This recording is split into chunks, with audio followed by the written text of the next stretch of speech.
రత్నరాసులేవి నీతో కూడా రావు.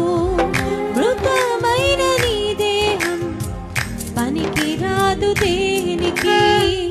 యేసుక్రీస్తు ప్రభువునందే ఉంది నీకు రక్షణ. యేసుక్రీస్తు ప్రభువు